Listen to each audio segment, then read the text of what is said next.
Curry chicken, y'all. It's going to be stewed.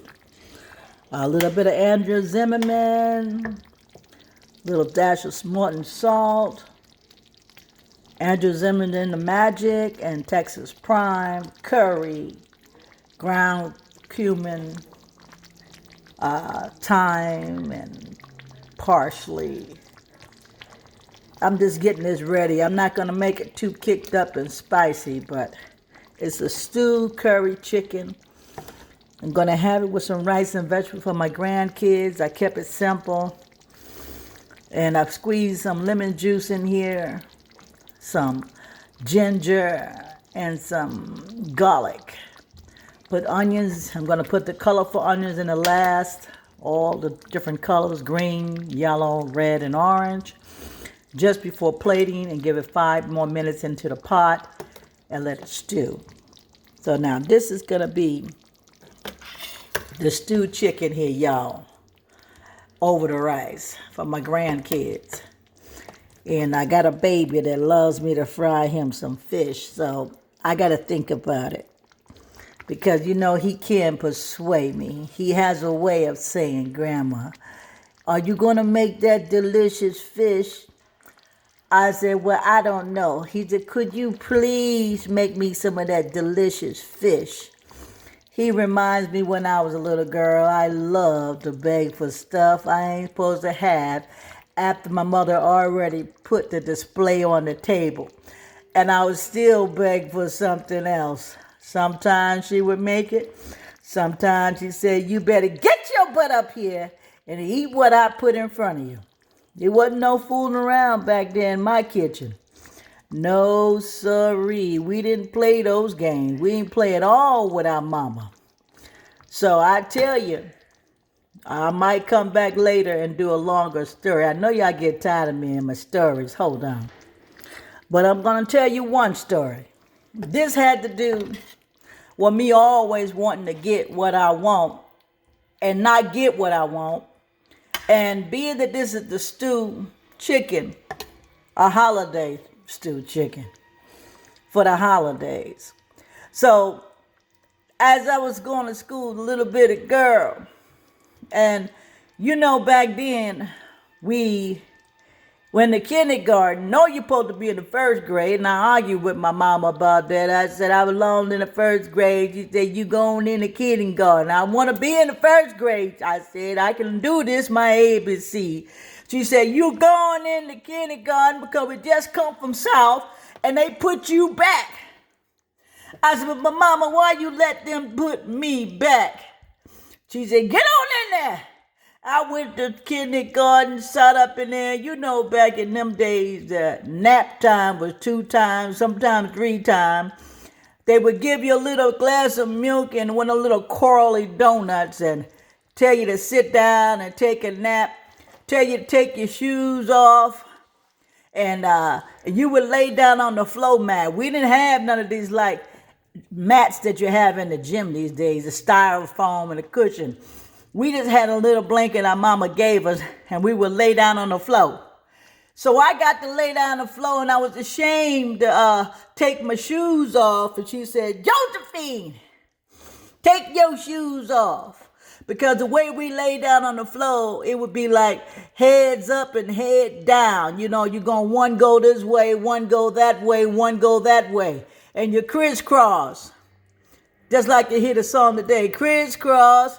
But I had my foot with my shoes on top of some other kid. And she said, Josephine, take your shoes off. I said, I don't want to take my shoes off. She said, you got to take them off. And so, when I was easing to take them off, you could notice clear I was poor. My mama wasn't that great, but she ain't had no lot of money. But she did what she could, what she had. And so, when I took the sock and shoe off, she saw my socks. I had about 2 toes peeking out, wiggling, looking like a Muppet. Looking like I was talking with my feet, and my other pinky toe in one side of the shoe, and the one big toe was out. And when I moved my feet, it looked like a puppet. Like I was talking back saying, you can shut up. And she said, "What's wrong?" I said, "Ma'am, I don't want to take my shoes off." So when I took them off, she saw that. And then she just kind of analyzed the other sock, and they didn't really match, but they were close enough that you wouldn't know the difference from a light pink to a dark pink, but they were pink. Now, I know today you get kids, they can wear all colors and stuff like that, and that's the way they make socks now, because you don't have to try to struggle to find the other one in the last minute. No, my mama said, put your clothes back and put them back the way they were. Put your clothes back the way they were. And so I went on and took them off, and she got to notice that I didn't have good socks. And so when that holiday came around and my mama kept taking me to school, was out I had a hole in my sock. I had my little slip on. Now, you know, back then when the child wore a little dress, my mama would make sure I had a nice new slip with the ruffles on the bottom. So if I laid down, it wouldn't be showing up under the hoop, because then I had these ruffled drawers. Oh, I used to love them ruffled drawers. So when you raise up, they can see the ruffles on your butt the same way the can girl did it. I love that. So, but she would notice little things. And I was wondering why you keep on looking at me. But anyway, when the holiday came, we took that nap, we get up. She said, "You know, tomorrow, I want y'all to come to school with a gift, no more than $10 for your classmates. And I want you to put it under the tree and tell each student what you wanted for Christmas and what you thought about for Christmas." So I went on home that day and I got my list, and I told my mama what I had to get for Christmas for another kid, but I had to share with her about the teacher talking about my socks. I said, "Mama, every time I go to school, we got to lay down, time to take a nap. Sometimes we take it 3 times a day. She would look for me to take off my shoe, Mama, and say I got a hole in them. She would say, 'What's wrong with you? Why you got holes in your sock?' And the other kids get to giggling, gig. I said, I don't feel bad about this right now. I don't want to take these shoes off." But anyway, my mama said, "Really?" I said, "Yes, Mama. But you know, Mama, I noticed something about her too." She said, "I bet you did." I said, "Mama, she comes over me when I'm laying down on the mat, and her water jugs hang down in my face. And one time, the lasso snapped, and it slapped me dead in the face, Mama. I'm telling you, she was being fresh with me. It came loose, and it hit me dead in the face." She said, "What is that?" I said, "Mama, you know how your jugs hang down when you take your brassiere off." She said, "Oh, you talking about that?" I said, "Yeah, Mama. I don't think her straps can hold them big boobs because she's a big woman." She said, "Well, I got something to fix that." She said, "We're going to go shopping. When I get this gift for you to take back for the kid, I don't want you to know what I'm going to put in this box." I said, "Mama, you ain't going to tell me what I'm going to get. I'm going to get somebody Cracker Jacks, or I'm going to get somebody some Jacks. I'm going to get somebody a ball." She said, No, this is a surprise here. This ain't for the kid. This is for the teacher." So when I got the box all wrapped up, and Mama gave me when the holiday came, we came back to school, and she asked me to lay down again. I laid down. I had another hole shot, bullshot in my sockets again. And then she said, "Okay, it's time to share the gifts." So we went under the tree, and it had her name on it for me. And then I opened it up in a hurry. It was like a 5 pair of socks. You know, back then they had 5 or 10 pair. Oh, those socks were pretty. And I liked the idea I had them socks, because then I could share with my sister. But it wasn't so much as sharing the socks. She was trying to embarrass me. And I said, "Oh, man, she's talking about these socks again." And the kids said, "What did you get? What toy did you get? A Barbie?" I said, No. You don't want to know what I got." I said, "You don't want to know what I got? Leave me alone. I'm taking my gift home. I will keep it till I get home and tell my mama, but I don't want you to know." Then she said, "Josephine, what did you get for the kid?" I said, "My mama told me to get you something. You're always so special, and you notice everything. And my mama said she got a gift for you." She said, well, where is it? I gave it to her. She said, oh, it's such a beautiful box. And she started feeling around on it. And then she said, wonder what it is. And when she opened it up, and a size 44D, triple D came out. The kids looked at it and they thought it was a mask or a bungee rope or something to play volleyball.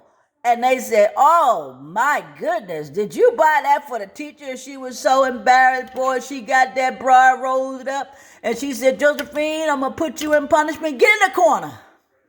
I said, but you said bring everybody a gift. Even you, mama, told me to get you this gift. She said, get in the corner.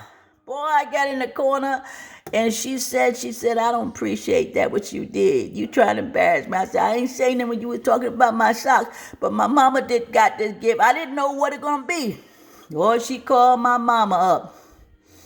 Boy, my mama come down to the school, and she telling her that that's inappropriate for her to give her something like this, a corset or a bra or brassiere, what they call it. And my mama said it was inappropriate for you to call my child out. If you had a problem with my child, you should have told me about it. And I don't see nothing wrong with a sock. I stitch them up every now and then. Sometimes I put them down to get 2 pair of this and 1 pair of that. And she goes to reach and being in a hurry for somebody else's socks that I stitched up. But she said, but you gonna learn to not hurt my child feeling, because now you got what you need. You need to pull your straps up, baby, because you've been running around here juggling. And it wasn't like you was in a carnival or a circus, juggling them balls. You've been juggling in my child's face, and that's inappropriate. So she said, now you know how it feels. And you be a little careful of the choices of your words, because you don't know who you offend with your foolishness. And you think you being funny, or you think you being concerned, calling a child out who doing their best. And the parents are working hard to make sure they got what they need. So after my mother told her, I looked over to her and I said, ooh-wee. She told you again, you don't know. You don't mess with my mama. But she would go home and make this holiday meal. Sometimes it be chicken stewed up. It'd be beautiful. She might even go further to make it a stew and add corn, carrots, and everything else. But see, I'm stopping right here because I got a baby that don't want all that in it. And I'm going to tell you, I noticed his socks, and he looked at me and he said, Grandma, don't say nothing. Don't talk about my mama. I said, baby, I'm not going to talk about your mama. As a matter of fact, I think it's cute. You don't know. I was a little girl myself. He said, did this happen to you? I said, don't worry about it. You'll grow up enough and you'll walk proud and you'll have one nice thing. Then nobody got to look to see anything in the shame. There's nothing wrong with the family because you got a hole in your sock. It's no different than a man with his britches out. Let me tell you, it happened. So when I get finished with this stew, I'm going to come and say what? Come and get it!